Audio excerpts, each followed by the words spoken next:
criminal punishment or penalty for the criminal offences of embezzlement or fraud.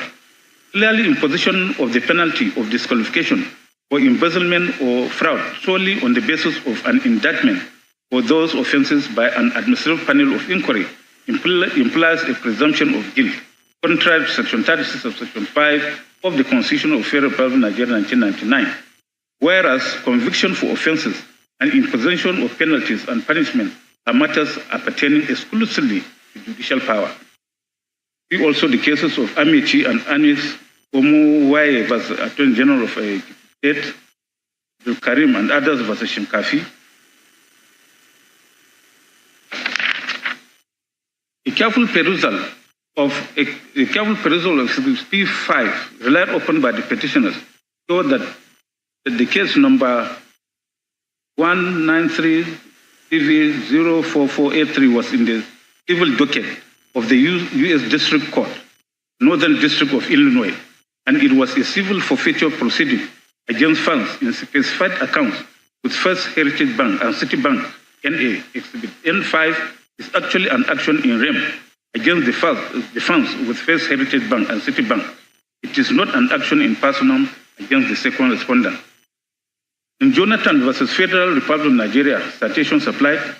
When times are tough, we know that as a mother, one thing you should never compromise on is your family's fraud and other related offences Act 2006 provides for the power to make an order of forfeiture without conviction or for an offence, and that an order of forfeiture under the section shall not be based on conviction for an offence under the Act or any other law.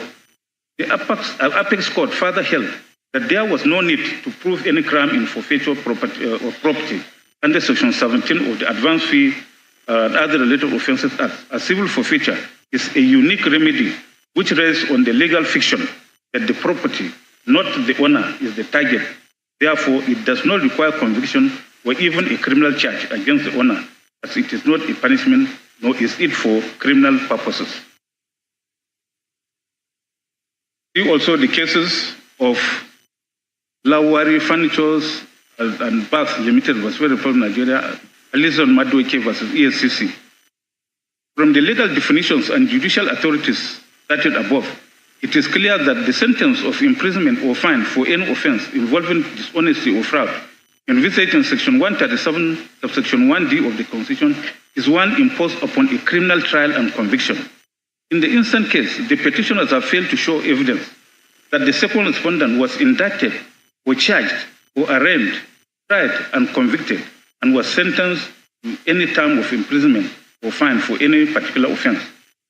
On the part of the second and third respondents, they have contended that the second respondent was never fined for any offence and has no criminal record in the United States. In proof of their assertion, they have tendered exhibits RA8 and RA9 from the bar and called RW2 to give evidence and identify the said exhibits as documents he referred to in his adopted statement of oath of 12 April 2023. In paragraph 45 to 52 of his statement on oath, RW2 has stated that the second respondent was never convicted or fined for any criminal offence in the United States as alleged by the petitioner. In particular, RW2 stated as follows in paragraph 46, 47, and 49. 46 say, in case number 93C4483 at the United States District Court, Northern State District of Illinois, Eastern Division, which was pleaded in a charge of allegations of crime. 3. The second respondent did not go through a criminal trial. 4. The second respondent was not convicted of any crime or any criminal activity. 5. No sentence of imprisonment was imposed on the second respondent. 6. No sentence of fine was imposed on the second respondent. 7. No form of sentence was imposed on the second respondent. 8. Case number 93C4483 was a civil suit in respect of which the court exercised civil jurisdiction under 18 U.S.C. 981 and 28 U.S.C. 1345 and 1355.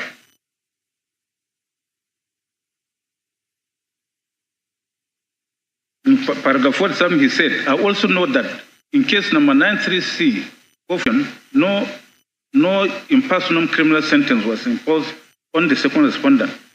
49. The second respondent was not convicted in case number 93C4483, United States District Court, Northern District of Illinois.